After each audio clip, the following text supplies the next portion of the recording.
ஒரு love failure சாங்ல பையன் பொண்ணு ரெண்டு பேரோட பாயிண்ட் ஆஃப் வியூமே அவ்வளவு அழகா அந்த பாடல் வரிகளை கொடுத்திருப்பாரு மதன் கார்கே அவர்கள். மறந்தாயே மறந்தா படத்தோட கிளைமேக்ஸ்ல வரக்கூடிய இந்த பாட்டுல அந்த டெடிட்டேந்து சோல் மறுபடியும் அவகிட்ட போனதுக்கு அப்புறம் அவளுக்கு அவனை பத்தின ஞாபகங்கள் எதுவுமே இருக்காது. சோ அவன் அவளுக்காக என்னென்ன செஞ்சிருக்கான் அப்படின்றதுல இருந்து அவன் யாருன்ற வரைக்கும் எதுவுமே அவளுக்கு ஞாபகம் இல்லைன்ற பட்சத்துல அந்த வலியை சொல்ற மாதிரி இந்த வரிகள் கொடுத்திருப்பாரு. நினைவுகள் யாவும் நீங்கி போனால் நான் என்னை பத்தின ஏதாவது ஒரு விஷயம் கூட உனக்கு ஞாபகம் வந்துடாதா அப்படின்னு அவன் ஏங்கி பார்க்கும்போது ஓர் துளி ஞாபகம் ஊருதா பாரடி அப்படின்னு எழுதியிருப்பாரு.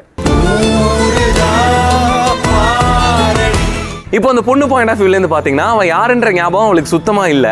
ஆனாலும் அவனை பார்க்கும்போது ஏதோ இனம் புரியாத ஒரு உணர்வு ஏற்படுது. அது எப்படி முன்ன பின்ன தெரியாத ஒருத்தனை பார்த்து இந்த உணர்வு வருது அப்படின்றது அவளுக்கே புரியல.